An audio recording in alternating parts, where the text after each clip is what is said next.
and your views, What would life really be without an X? Members of the Afrikanian Mission in Ghana have expressed their misgivings towards the construction of a national cathedral by the Nana Addo led government with support from the Christian community in the country.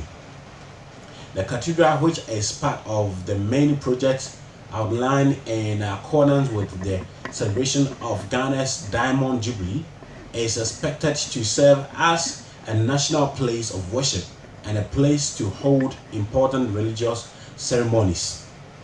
But since the cutting of sword for the project and unveiling of the design, many have questioned its relevance and possible contribution to the economic development and growth of the country. The accession, led by the President Akufo-Addo, retreating earlier comments that the government was not responsible for the funding of the project. But addressing a press conference today, head of the Afrikanian Mission in Ghana, His Holiness Osofo Komfo Achu Kove, described the initiative as alien to the African culture. According to him, it was important for leaders in the country to get their priorities straight. So major concerns in the field of education and health can be addressed than wasting resources on a cathedral. He further alleged that the project will sideline the main religion of the country, which is traditional worship. Okay, lawyer Fomwani, you all know this lawyer who is outspoken. Lawyer Fomwani has said that the presidency is becoming a breeding place for homosexuals. The Flagstaff House. This is what Lawyer Fomwani is saying, that the Flagstaff House has become a place where they are training homosexuals to take over the country. And he made mention of the US ambassador to Ghana, saying that Ghana will soon embrace homosexuality in the next decade, which is in the next 10 years. Are we seeing something that is the byproduct of Nana Akufo-Addo's statement, our president's statement when he was interviewed by Al Jazeera? And some of us said that what he has said, if care is not taken, if Ghanaians don't take things serious, what is going to happen is that the international community and the gay community around the world, knowing how powerful they are going to hold him to his words and who he is. And who is our president? Our president is an activist. And this push for homosexuality across the world is done through activism. So for me, my fear is that they are going to play on his conscience as an activist. That you said this, how can you help us achieve this as an activist? So man to marry man, woman to marry woman. What will happen? We will no longer give birth. So the population will reduce gradually, and in 20-30 years time, there won't be the young ones to take over from the older. Yeah. So by so doing, we have ignored God's principle. Animals will continue to leave the earth, and I think the earth will be. By so doing, we are killing our own generation. It is not God that is saying this thing, because we have disobeyed God's rules. There is water. We all also know that God provided water for us, water bodies. And when we are building, we are to build at where we are not to build on the waterways. Because nobody blocks way for water forever. If you end up building, you ignore God's principle and you build on waterways.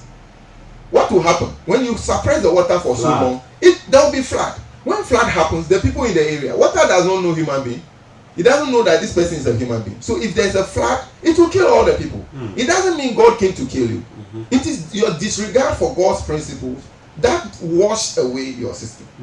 So if somebody says God said there will be end time, they've been saying this thing that Jesus is coming soon, Jesus is coming soon, and the people who said Jesus was coming, who is coming soon, over 2,000 years now. What is the definition of soon? The day you die, that ends your life. The day you die, that ends your life. Okay. So that issue that end time, no, it's a dogma. Okay. So I'll come back to when you decided to quit being a Christian and came to be Africanist. Then also, what are some of the things that Afrikanian Mission are projecting and all of that? Let me read some messages on Facebook. Grace Watcher says, we don't need that. That is a national place of worship. Now children are learning under trees and no jobs for the youth. We can use that money for development.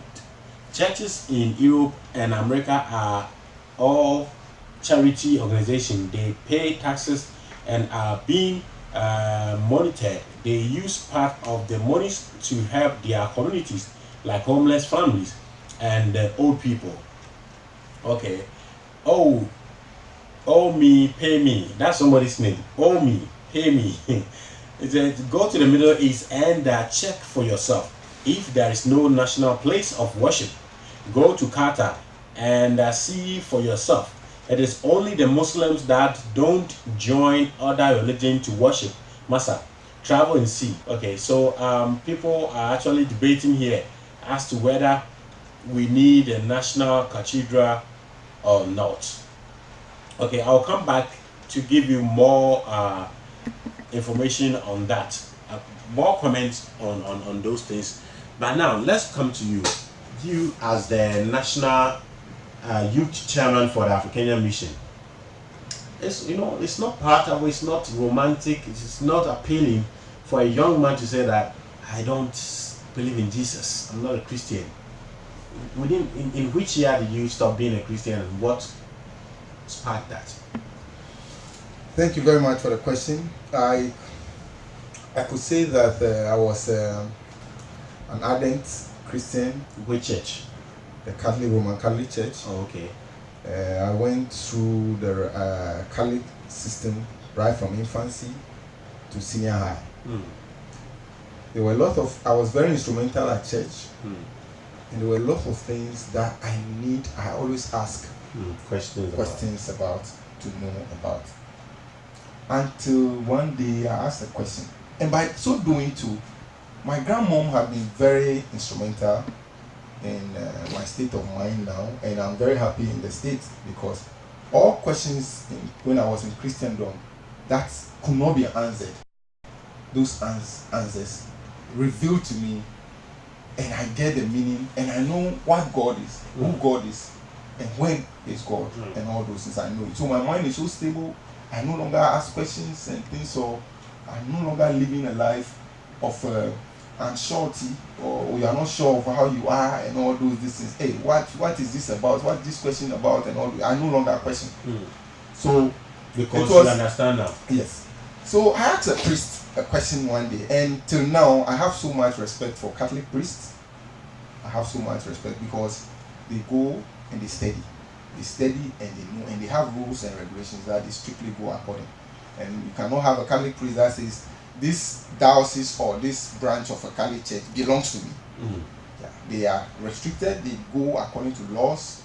Not that today that somebody alone will establish church and all the tithe and all the monies, nobody knows where it's. They use it to enrich themselves. So I asked a question, a Catholic priest before. The last camel, the last straw that broke the camel's back. I asked the Catholic priest, please, when God created this world, they said in the story in the Bible, God created Adam and later created Eve. Then Adam and Eve sinned and they gave birth. And when they gave birth to Cain and Abel and some other children. But we know of Cain and Abel stressed in the Bible. And Cain killed Abel. And the voice was asking Cain, where is your brother? And Cain said, oh, my brother, am I his keeper? Am I my brother's keeper? God made some marks on Cain, and Cain ran to a different place. And God was warning those people that whoever laid hands on Cain will suffer the consequences of Cain.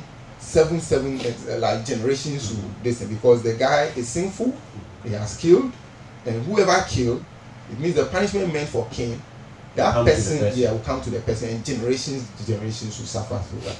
So I asked the priest, who was God addressing?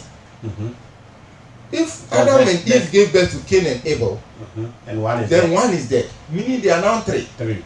Now, when they asked Cain question, Cain said, am I my brother's keeper? Then realizing that God saw him, he ran to a different town. There he got married. And God was addressing that nobody should touch that guy. If you touch him, the sins of that guy will move onto you, and generations will suffer from that. So I asked the priest, where is that town? Which people was God referring to? That was when the priest told me that. And when I asked that question, a lot of people were angry in the church. So it was then that the priest who called me that I should stand up. And he said, you've asked the most sensible question most Christians don't ask. And that is the fundamental of Christendom, the basis of Christendom. So I'll explain. So he explained, and he said that the Bible is divided into three parts: fiction, non-fiction, and vision. Fiction means things that did not happen, but it was a story. Non-fiction means things that really happened. And vision means somebody's dream or somebody's thought that was translated. Then he stated an example that when we were young, there's a story, Crickety Soya, my friends listened to the hawk and the hen story. And he said, if you put a chick on the ground and the baby duck, I don't know the name, you put it also beside the chick. If hawk hovers, hawk will never pick the baby duck, but hawk will pick the chick. Does that mean the story was correct? No. The Crickety Soya story. But the story went to explain why hawk always pick chicks instead of the baby duck. So it was a story that nobody knew why hawk should be picking chicks instead of the duck. So somebody carved a story like that to answer that, so that when you are young, that story can answer you the reason why hawk picks chicks, not baby duck. The same way, how God created, when you grow, you get to know that no, God's ways are not our ways. We can't understand God in certain approaches and things. So in the same way, nobody was God's secretary when God was creating this world. Nobody was his personal secretary. So how this world came about, nobody knew how this world came about. How human race started, nobody knew about it. So somebody tried, a certain tribe wrote a story that this was how they came about. And they tried to propagate that story to everyone. And to everyone.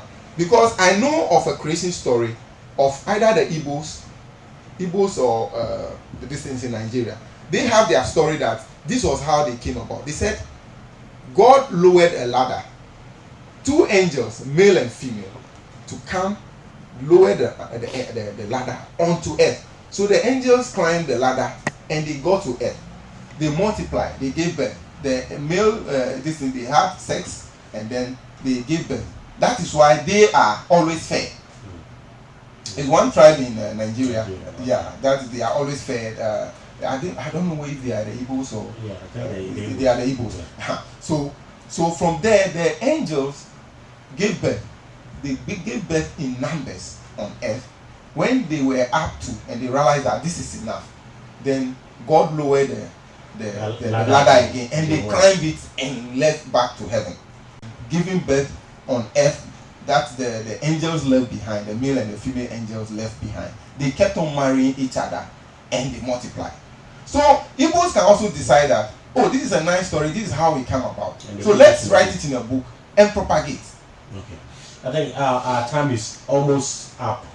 So somebody is asking, how can we see him to acquire African spiritual knowledge? How can people, if people want to get closer to the Afrikanian Mission to learn African knowledge, how do they do that? If you want to get in touch with us, our branches are all over Ghana. We are in Ashanti region, we are in Eastern Western, but in Accra, we are located at Anya Palace Town. When you come approaching Palace Town, you meet us. But if you want to reach out to us for directions and things, I can give you contact that you can contact us for direction. Mention the numbers are 0244 028 990. Okay. 0244 028 990. Okay. That's the number. You can convert that same number to Airtel.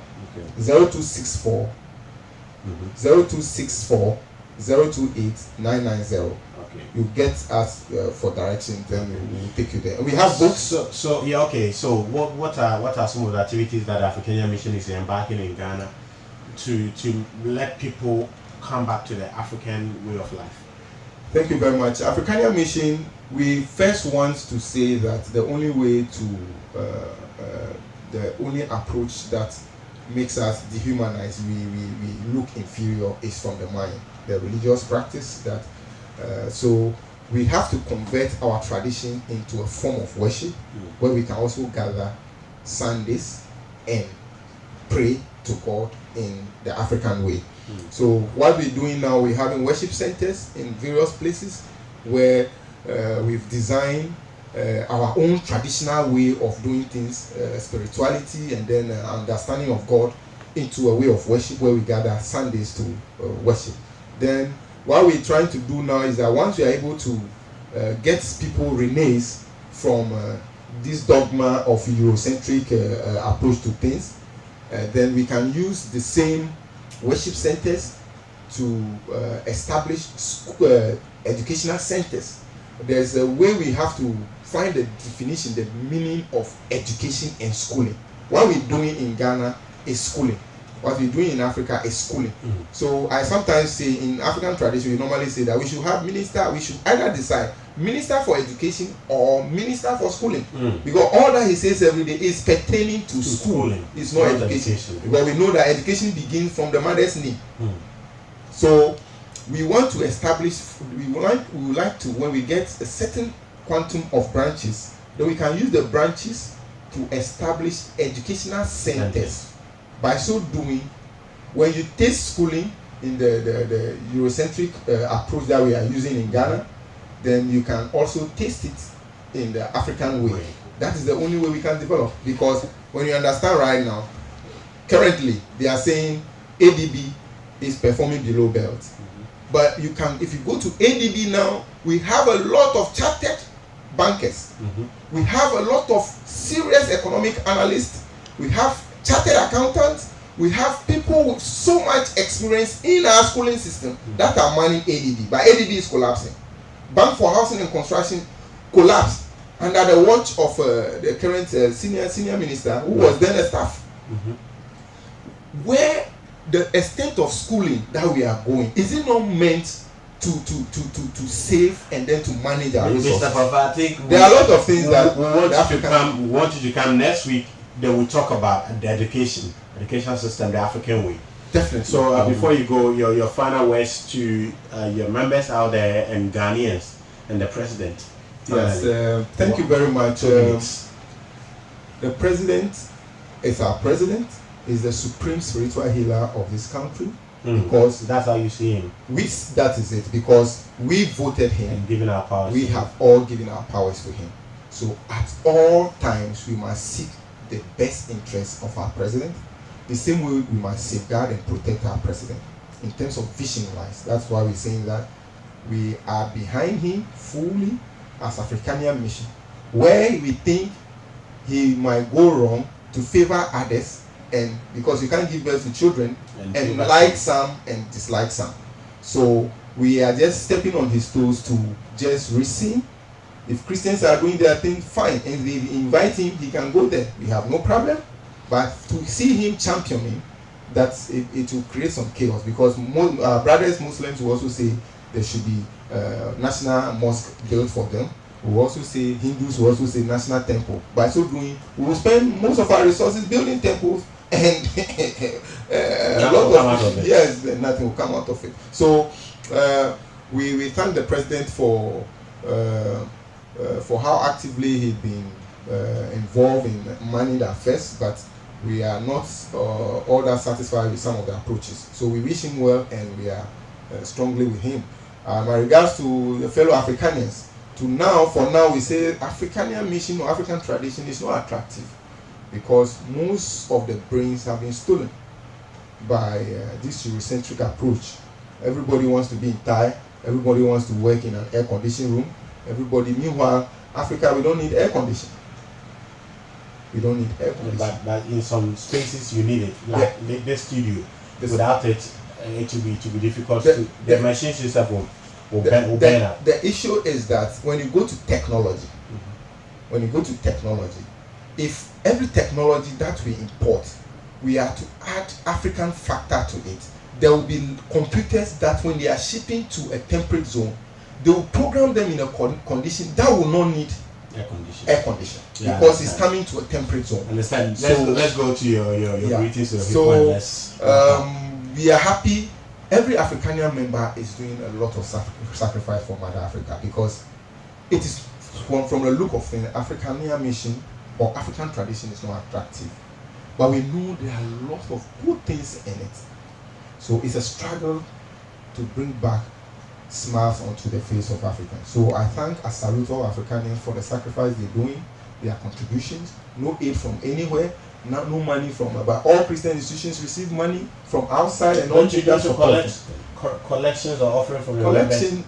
Look at an African. We are careful even the job we do. All Africanians. If you bring apple for an Afrikanian member to sell, though there is money in it, but Afrikanian member will not sell apple. Charlie, let's pull off that.